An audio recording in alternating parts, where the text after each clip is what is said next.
And here we are live. And so, welcome everyone. I'm Rachel, for those of you who don't know me, and I host this conversation series called Stories of Creative Courage. And today I am delighted to be joined by Gigi Renee Hill. And I'll say more about Gigi in a moment. But first, I have to tell you a really funny story about what happened last time we went live, which was we met, I think, maybe last year sometime. I can't remember exactly when it was, Gigi, but we had this beautiful conversation. We had a really great conversation about creativity and courage and all of the things that we normally talk about. But the recording didn't work, or the recording did record, but somehow I managed to delete it. And so we had this beautiful conversation that got lost in the ether. And so I've been really keen ever since then to talk to Gigi again, because we had such a great time. And also since then, Gigi has published a book, this wonderful book that I recommend. I really recommend everyone should go out and buy it. It's a beautiful cover. It's a beautifully written book, and we're going to talk all about that as well during this conversation. So welcome for those of you who are joining us now. Really great to see you all. I'm going to introduce Gigi and say a little bit, very briefly, about her, and then we're just going to dive in and have a conversation. Okay. So Gigi, yeah, is that good? Yeah. So yeah, Gigi. I mean, it's such a pleasure to talk to you, because I feel like our work is quite closely aligned in so many ways. So you're a writer, and you're a creative coach, and you're a facilitator. I feel like, I imagine you're a pretty profound space holder for people. And, I know that you really use writing to center explorations, and as a tool for like healing and self discovery and transformation and exploration and all of these really great things. So, welcome to this space and to this conversation. It's just such a joy to have you here. Um, and we're going to talk about story work and how it came to be written. And so, really, like, let's just start there. Like, what drew you to write it? What was the process like? Yeah, yeah. Yeah. Well, thank you for having me, first of all, Rachel. I always enjoy chatting with you. And Storywork was years in the making. It started with a desire to, I knew that there was something in my past, multiple things in my past that I had never really fully processed and hadn't dealt with, and I had accepted. And so I thought for a long time that because I had accepted these things that happened in my past, that they weren't affecting me anymore, that I had moved on from them and they weren't a factor in any of the present patterns that were happening in my life, the way I was moving forward in my life. And just through, the healing efforts, all of us who are trying to grow and to live out our best lives, fully actualized lives, we seek therapy, we read books, we find community, we discover things as we evolve in that way when you have that growth mindset.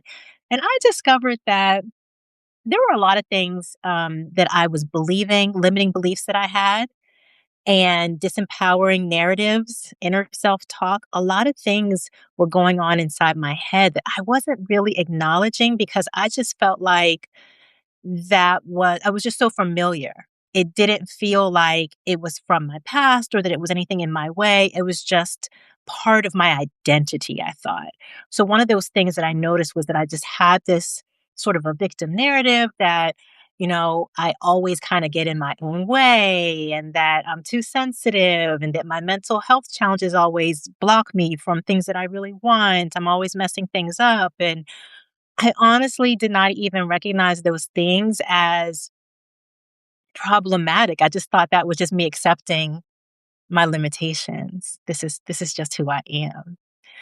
And so this self-help work, discovery work that I was doing intersected with my creative practice in that I all the time as I'm trying to grow just as a person, I'm writing and I'm leaning into storytelling and learning from the things that I'm writing about that as I'm writing and exploring my current day stories.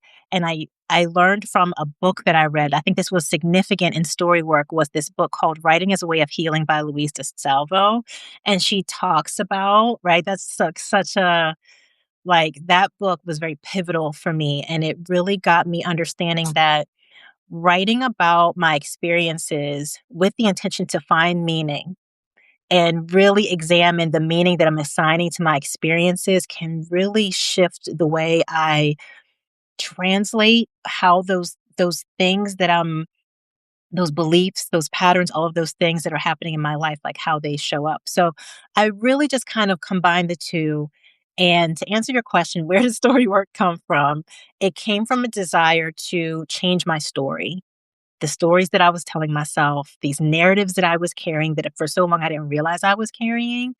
And it was just like it opened wide this door of like, oh, so you're saying that I don't have to let these things hold me back, that I could look at my experiences differently. I could look at my characteristics and my challenges differently. And I don't have to carry this like struggle narrative that I always had. I always just felt like life is a struggle. I struggle through everything and it's always going to be that way. And I wanted to change that. But I just, for so long, I just accepted. I didn't think it was possible. I settled right where I was. And while didn't have that narrative for other people though, like if I was working with a client or talking to a friend that I love, I was like, baby, sky's the limit for you. You can do this. You just got to believe in yourself. But I didn't have that belief or narrative for myself. So, yeah, it was just a combination of like work I was doing on myself and the work I was doing with clients. It just kind of all intersected. And I was like, how can I sort of create a framework around this, or like a practice around this? How can I guide others through this Mm, as I'm going through it? What does this look like? And story work became a way for me to define how, a lot of ways, how I guide people in their own self discovery and storytelling, in the sense that what meaning are you assigning to your experiences? And how do you use writing to find different pathways, new storylines? If you've always told the story this one way, and that one way is disempowering you or making you feel limited or making you feel stuck, how can we use writing creatively? How can we tap into your creative instincts to mm, find new pathways and ask yourself, well, what else could be true here? And sometimes we need our creative, like to get back to our creative instincts, our imagination in order to do that. Because as adults, we can get very narrow and we're like, mm. this is the way it is. It's black or white. It's all or nothing. It's good or bad. But when we were kids, it wasn't like that. Like I could fly to the moon if I wanted to. Right? Yeah, I could absolutely. do anything Yeah. I wanted with my Mm, imagination as a child. So tapping back into our imaginations, and that's why in the book I give these different storylines like, oh, if you were writing a rags to riches narrative, like what could that be like? And by tapping into our creativity, it just opens that door a little bit so that we can take these things that are so rooted, these narratives and beliefs. Sometimes they came from our own defense mechanisms and survival mm, mechanisms we set up. And sometimes they come from society, culture, things that we just accepted to be true. mm. And we can use creativity to break those chains and to look at things differently. Yeah. Yeah, amazing. Yeah. I mean, what I noticed in what you said there was you talked about creating new pathways. And, I know that like one of the things I love about your book is that you're doing that alchemy of story work. Like you're using the creative material of your life, your own lived experiences, and how you have grown and changed and the insights you've had, the difficulties, the journeys. But you also are weaving in all this other wonderful material like theories of storytelling, like you just said, the rags to riches story. It's like, it's really well researched. Like, so you're weaving in all of this material, theories around storytelling, neuroscience as well. because neuroscience tells us when we think differently, new pathways are opened up in our brains, and therefore new experiences, we can create our experience literally by rethinking or restorying. And so your book is I think it's such a beacon of light, really, in terms of like, this is practically how you do it. Is how you do it. You're literally giving us a kind of roadmap to restory our experience and ourselves and our lives. So I love that. I love that so much. Yeah. Thank you. Yeah, and it's such a easier way than well, for me, I found that because I love to write, I love reading, I love stories, and so it was easier for me to find that pathway as opposed to things maybe I'd done in the past of thinking like by willpower, I could just Mm. change my mind. I could just think differently. Well, why can't I just be like this person or that person? And those processes, or just if that is a process, never resulted in any sustainable change or growth for me. It was that creative path and Mm. understanding the layers of how our minds work, like you said, the neuroscience, how, you know, belief works, right? Like Yes. how Yes. powerful belief is. Like I can say to you all day, I believe in myself. But if I don't really believe in myself in my heart, like energy doesn't lie. Like we can't lie to ourselves, right? So Mm. belief in what I really, really believe, and just even noticing those gaps in like the gap between what my heart wants to believe, or like is drawn to my values, but like my mind, the doubts and the attitudes that Yeah. I was carrying in my mind, and noticing those gaps, I was like, okay, I see why I've been self-sabotaging, and I see why I keep finding myself in these situations because there's a disconnect. So how do we navigate that? So I tried to provide those examples in the book of my journey, and then also Mm. tools, right? So for someone else to kind of figure out that path for themselves. Yeah, yeah, thank you. And I just want to thank you as well and really acknowledge the vulnerability that you bring, in writing this book. I mean, I guess it would be really good to know, how is that process? You're kind of excavating this material. So it's all very well journaling, that's something that's private and for you. And that can be an incredible healing process. As you say, like Louise DeSalvo's work is amazing on that. And then there's the public sharing. And I'm just curious about how that went for you as you're putting the words on the page, considering this as a book that will go out into the world, and that your stories will be visible and read by others. So how was that for you, Gigi? You know, I mean, it was very cathartic and it was liberating. And I'm not saying that, especially when it was really time for the book to come out, I really had those moments of like, wow, like this is really like, this is What have I done? but I when I first started writing publicly, I discovered that for me, public expression is an antidote to shame for me. So when I share things publicly, it just obliterates shame. I'm just like, I'm going to put it out there. I still have vulnerability hangovers and all that where I'm just like, oh my gosh, I have really put it all out there. But it feels so freeing. And it's just like, is there such purpose behind it? It's not just for shock value or anything ego based. For me, it's all about the offering of it all, of Mm. recognizing someone's going to see themselves in this, someone else is going to like the ripple effect that I want to have, and the way I want to honor the younger version of myself who wasn't that way, who did feel like she needed to hide, who felt like Mm. her voice didn't matter, her story, her perspective didn't matter, or would be judged or criticized, or all the things that she thought. So there's so much purpose behind it that it feels really good. Now, the reality is, when I did have those qualms about it, a lot of it was more about my own family more so than strangers. It was like, Right. Okay. what is this person gonna think? Because my family, we just don't really talk about, we still to this day don't really talk about these things.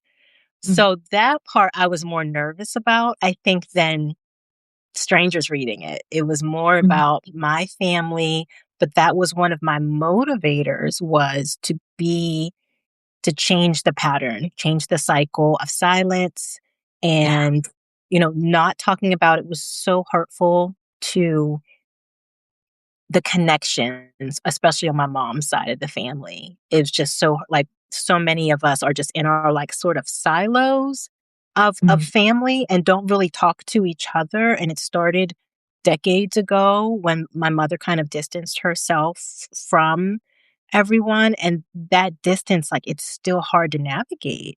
There's a lot of love there, but it's still hard to Mm. get past those silences, things that just we just don't talk about. So Mm. I wanted to set a certain example for my kids and for even just Black women who maybe Black people who have had the same struggle of mental health challenges being taboo and it Mm. causing rifts in their family, estrangements and struggles in their family. I wanted to be part of normalizing these conversations, and Mm. that gives me courage.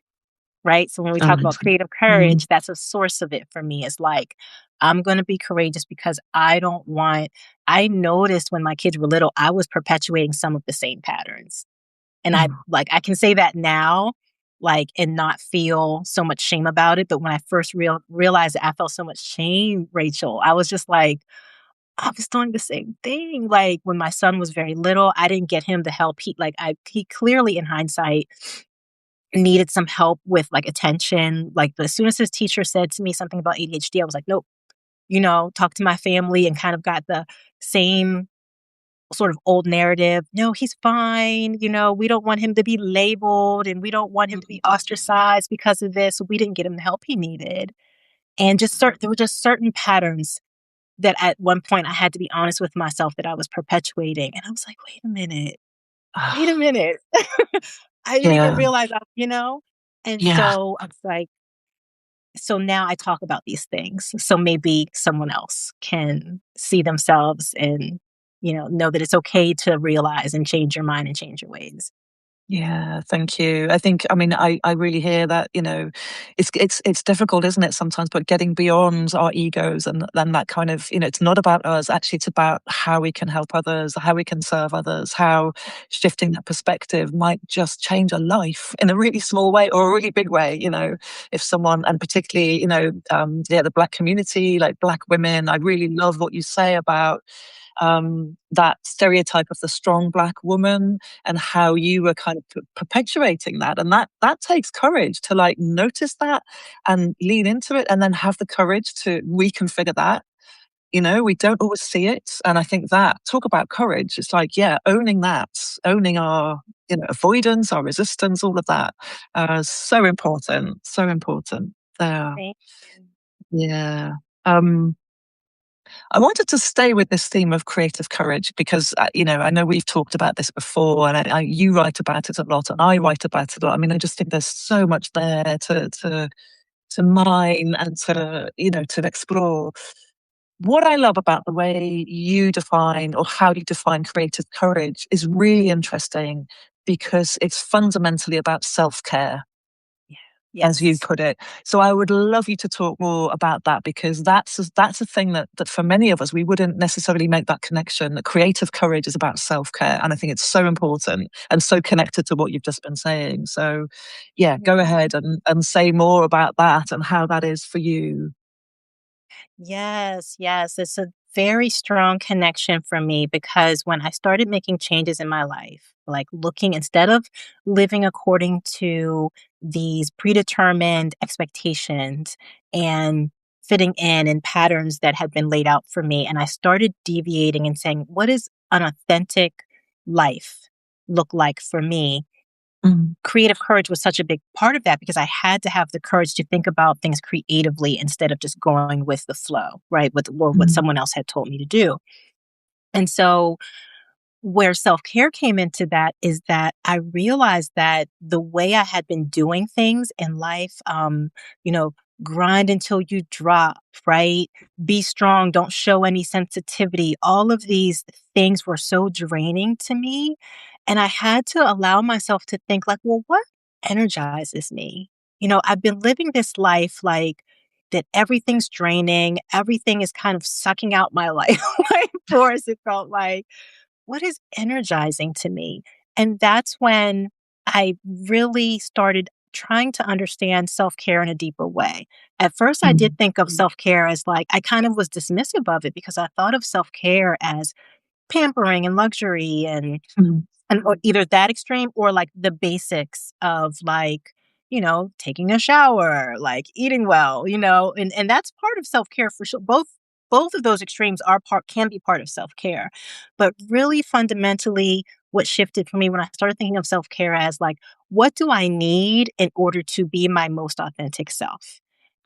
And mm, that includes going against the grain of some of the stuff that I've been forcing myself to do, forcing myself to be, that's going to require that I'm taking really good care of myself, that I know what my needs are, mm, and when you know what your needs are, it's the courage to follow through on that. So for me, it took so much creative courage to learn how to set boundaries and yeah, yeah. maintain and enforce boundaries, right? Like, Mm, cause that boundaries are self care. It's like, what does my mind and my spirit, what space do I need?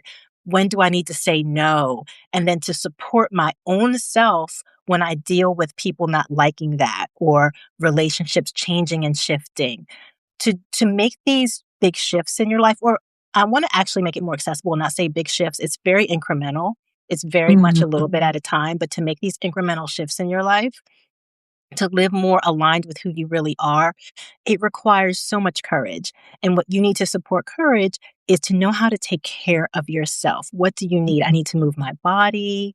I need to spend time with my cats and my kids and giggle and laugh and be silly. I need to spend time with my friends. I need to study my spiritual stuff, my books. I need to meditate. Like, what are the things I need? What do I need to feed my creativity for my work? I need to spend time in creative community. I need to journal. I need to read. I need to do all the things that inspire that.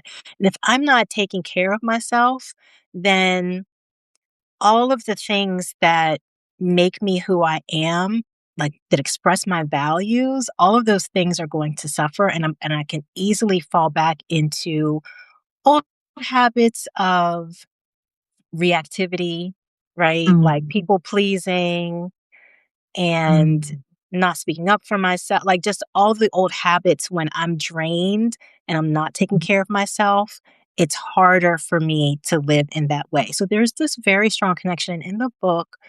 I go from roots and origins at the beginning where I'm talking about like how I grew up, what shaped me, and me recognizing where a lot of my limiting beliefs and narratives came from. To the middle of the book is truths and lies, where you're starting to really realize what your truths are and what false narratives you've been carrying.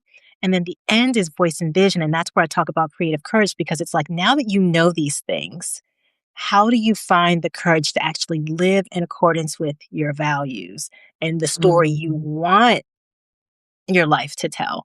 And it really is that incremental day to day. Like it can feel like where I want to be is over here and I'm way over here. But if you do the incremental day to day self care, taking care of yourself, making choices that align with who you really are, what you really want, and it's day to day, then ultimately you find yourself over time and you look back and you're like, wow, like look how far I've come. And really all I've been doing is honoring myself. Like, you know, yeah. feeding myself well, taking care of myself, mind, body, and soul, Mm, and that's really what it comes down to in the simplest form. mm, I love that so much. Yeah, I feel like in today's culture, society, like that kind of self care is such a radical act, actually, in a way, because we're conditioned to produce and succeed and create, like it's external factors, whereas actually the way that you describe it as the authentic self and tuning into really what I need and setting boundaries, it's like a kind of allowing and a letting go rather than a straining to achieve something. You know what I mean? And so that's where the courage comes in, I think. It's like, do I have the courage to really tune into my needs and express those needs? And even if people don't like it, that's conflict right there. But having the courage to face into that and to acknowledge and step up, I think is amazing. We have a comment here from Joyce who says she sees so much of herself in your story. So thank you for sharing. Me Um, too. Yeah, I yeah, love and so I I love think that. It's so nice to hear that when you like I said, I want people to see themselves, and the more honest for like all the writers out there, the more honest you are, the more people can connect and see themselves. So, there's no need to hold back. That doesn't serve you and it doesn't serve, the people that you hope to connect with, right? exactly, yeah, and sometimes, I think courage, it's like we have to tough it up, tough it out, get tough, tough it out. And actually the way that you've described that honoring of yourself is like, again, that permission to be and to create. And it's gentle and incremental. You use the word incremental. I think that's so important. Like, let's just move towards where we want to be in a really easeful and self-honoring way. So I important. love So I love that important. you say you recognize that courage can be gentle.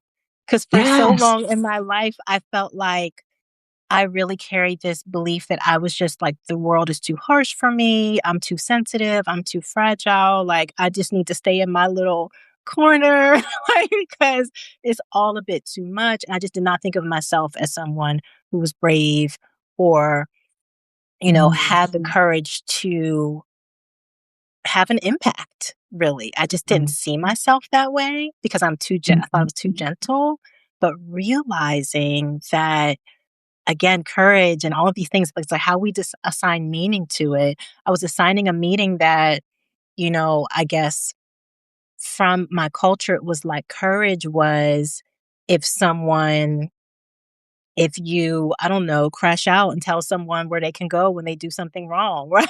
Like, like Yes, yeah. being aggressive and there's nothing wrong with that, Mm, but that's just not my temperament, right? So I felt like my definition of being brave or courageous or being tough was being a little bit more I needed to be I needed to be mean, or I needed to put people in their place, and I needed to have a thick skin, and that's just never who I was. So I was like, that's just not, I'm just never going to be that. But when I started thinking about things like my sensitivity and my way I connect with people, empathy, my creative mind, which when I think of it as a burden, like how, I connect things that other people don't see the connection between and things like that, I thought that was a weakness, but I'm like, oh, that actually can be a strength. So all of these soft qualities that mm, I thought made me not courageous and not brave and not strong,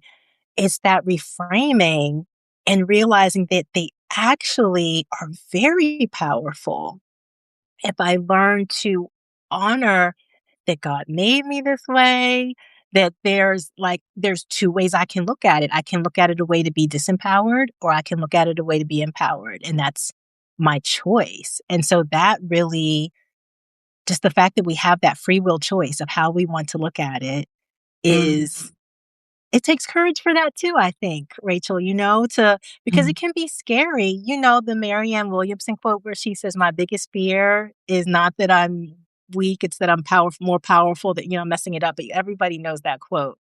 And that Yeah, takes courage to step into your power and realize like absolutely. all these things that I used to say, well, I can't do this because this, and I can't do Mm, all of those things were false narratives and just things we were telling ourselves or that we were told.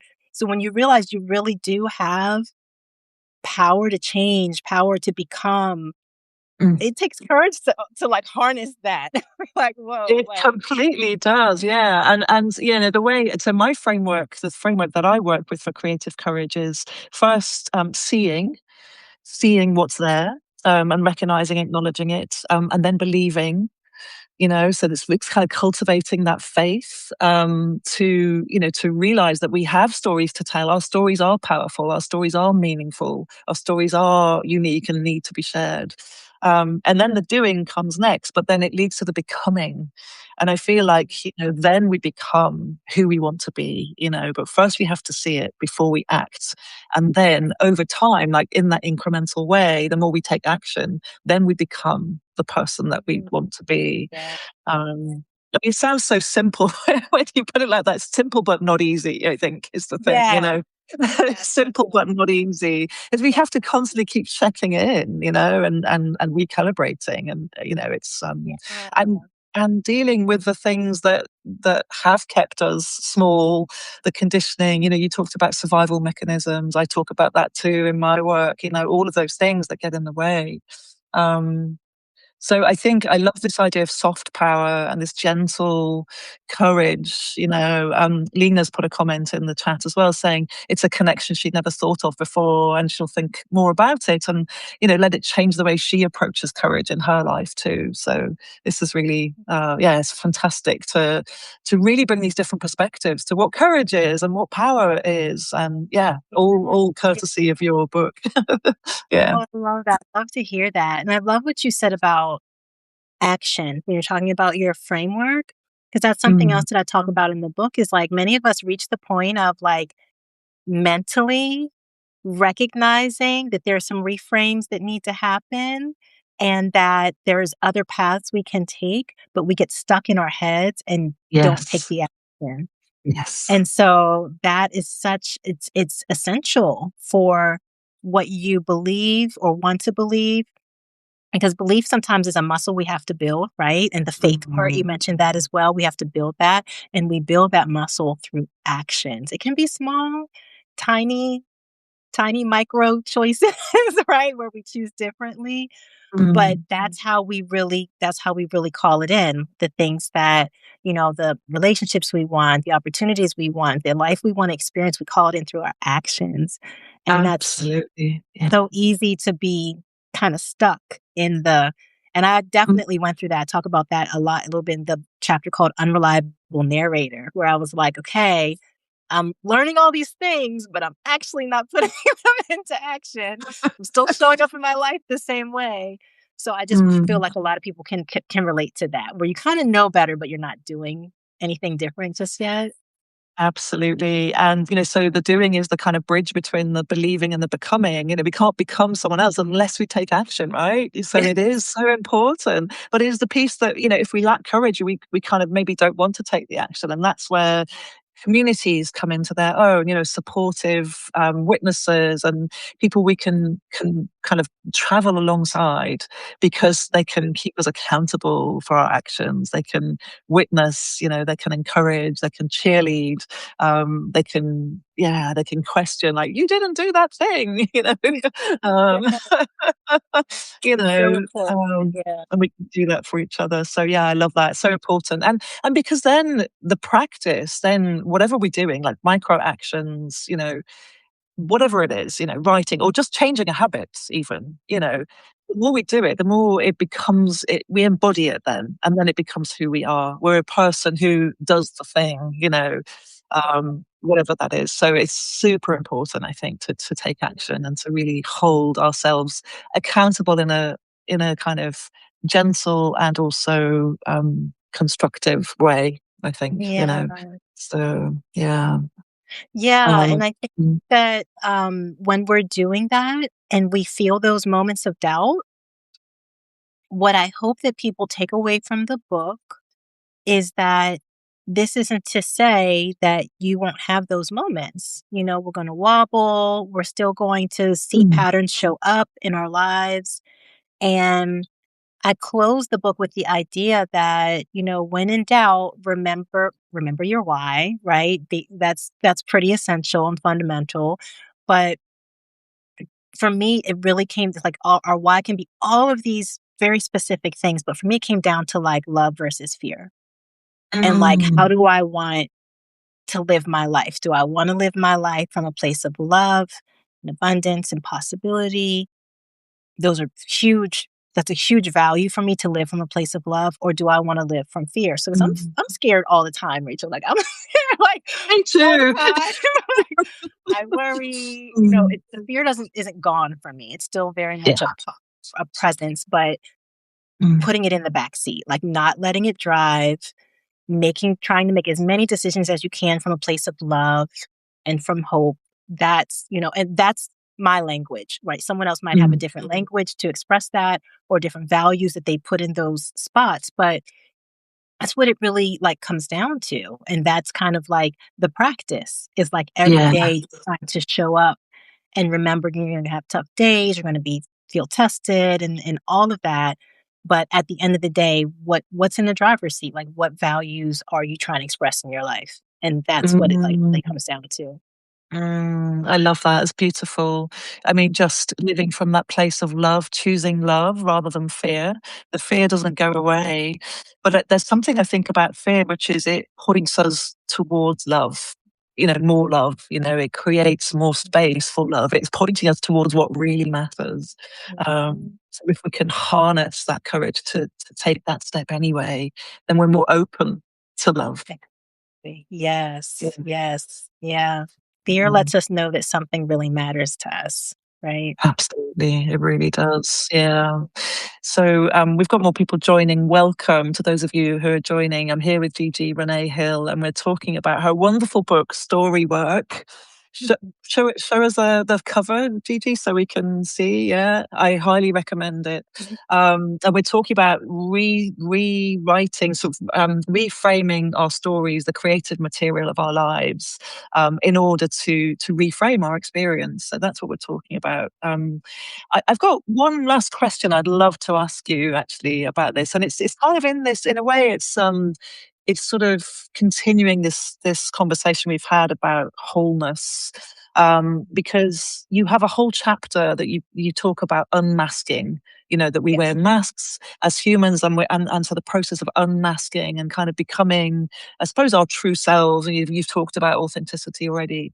So I just wonder, really, like, yeah, I guess I just want to know from you, like, a bit more about that, how you define unmasking and what it's done for you and what you see that it does for other people as well.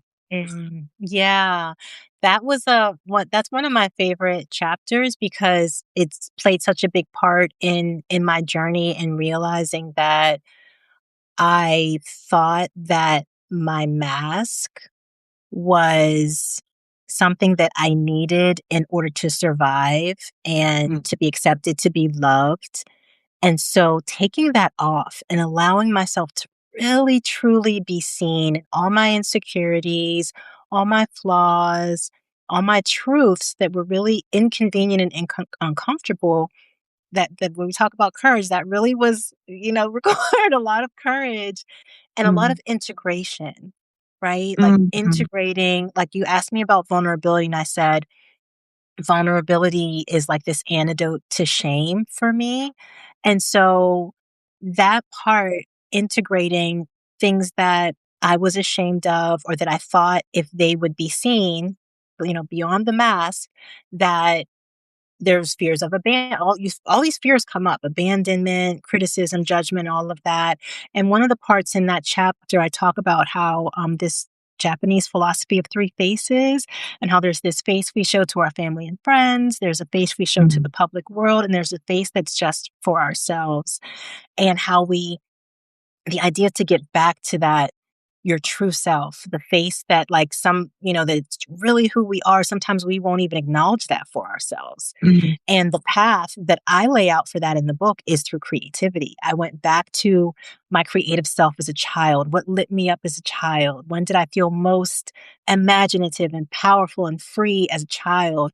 And by tapping back into that, I could channel that into who I am now and find joy in that and confidence and love so that if someone didn't accept me for these things, it could be okay because I accept myself and love myself for these things.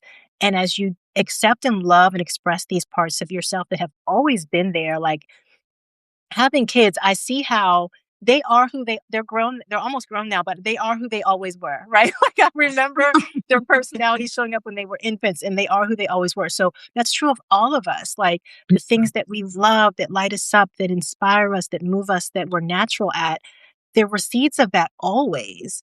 So to get back to that and realize that we have everything we need and that our mistakes don't make us less, our traumas don't make us less, all the things that Mm. we think we have to hide that we put the mask up to cover, they don't make us less. And then you find the courage to integrate all the good, just using simple words here, the good and the bad, right? Yeah. The things you're proud of and the things you're ashamed. You just like integrate it all. Like these are all the things that have shaped me. If these hard things hadn't happened, I wouldn't be the person that I am. If these nurturing, wonderful, beautiful things hadn't happened, I wouldn't be the person that I am. And so when we Mm. mask, we kind of blur all of that complexity and beauty, and isn't that, like, humanity, though? Like, I love to Yeah. see people who just fully embrace who they are, how they are. I think it's so magnetic. I think it's so inspiring. And so when I recognize that we all have the power to do that, I was like, I'm kinda by shrinking myself and hiding myself, I'm like cutting off my power and I'm cutting off really genuine connections that I could have with Mm. people and with my work and with just life. I'm cutting all of that off by hiding. So the chapter is meant to help people recognize where in their lives they're wearing a mask. Maybe you're like me and you have certain parts of your life where you're mask free and you're shining unapologetically. And then you have other parts of your life where you're not, you're still putting a mask Mm. on. And Mhm. that is a question. The book has a lot of questions. I'm just like talking to the reader, like, what about you? Do you see yourself here? Like we're having a conversation, and I'm like, notice the parts of your life where you're still wearing a mask. And Yeah. just gently, just gently Mhm. notice, like, not trying to immediately do anything abrupt or judge yourself or be hard on yourself about it, but just notice it. So even as I Mm. was writing it, I was like, damn, like I'm not saying like relationships that I need to take a look at and things like dynamics I need to take a look at because I'm like, I'm still like masking a little bit. Mhm. Um, yeah, it's very liberating to take that mask off and say, "This is who I am," and let the cards fall where they may. Yeah.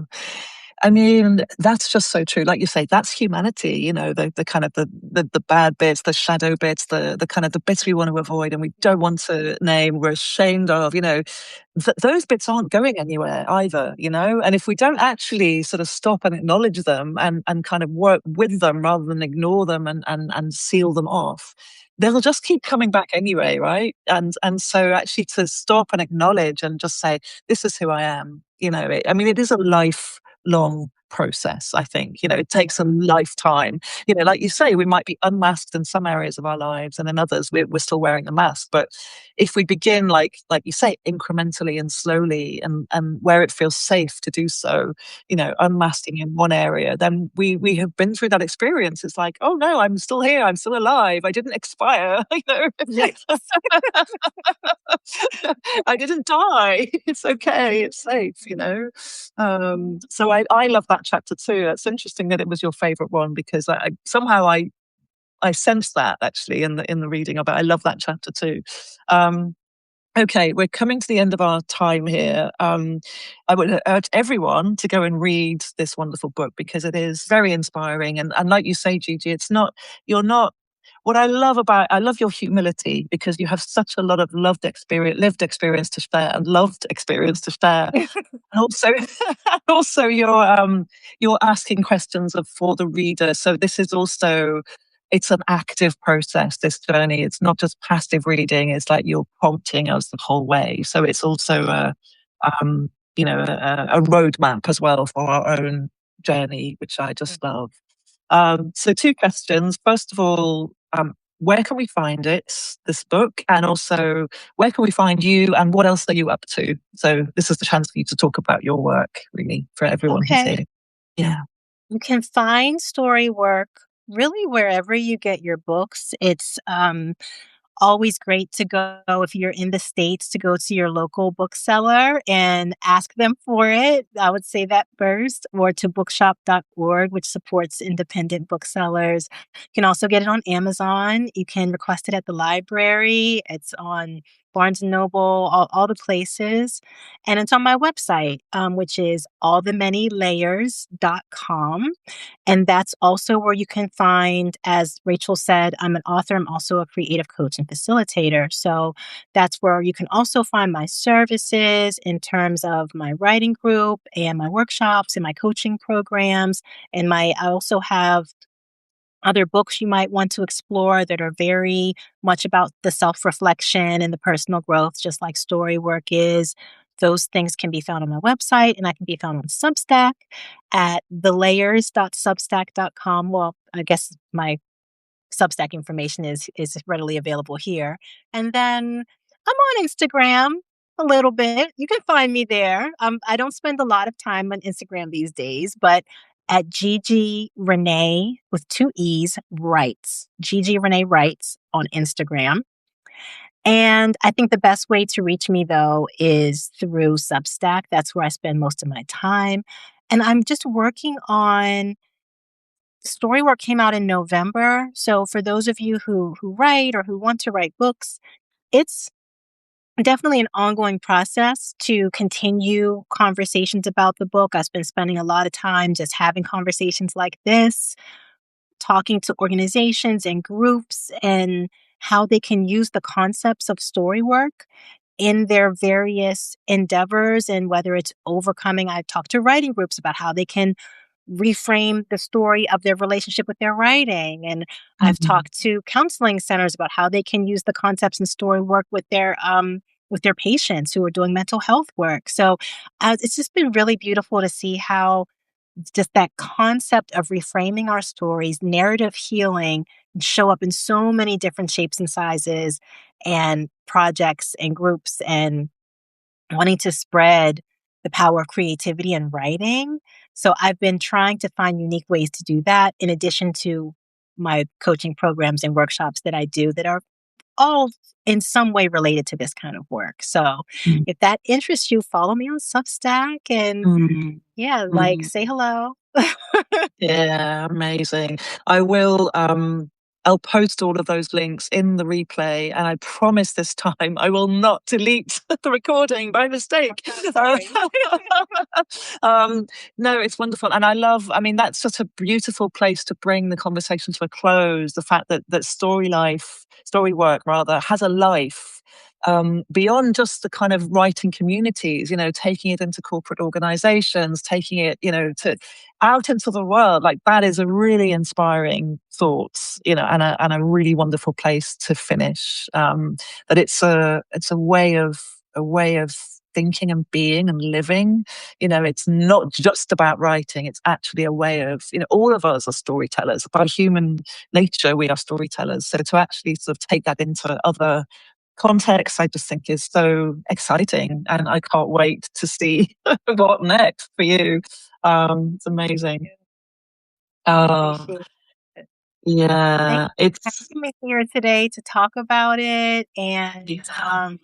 I just really enjoy our conversations because like you said, our work is so aligned and Mm, it's very easy and natural to, you know, weave the work that I did in story work with the rest of the conversation about creative courage. So I mm, appreciate just that opportunity to make that connection here and to mm. feel seen and understood and speak that language with you. It's very, very much reminds me of like why I love this work. So thank you. Yeah, and the same. Thank you so much. You've spoken so eloquently about all of these issues, and it's just such a joy to be in your presence, actually. So yeah, and I think that there is that. I talk about essence quite a lot in my coaching work, and you have that essence of love. You talk about love being a value.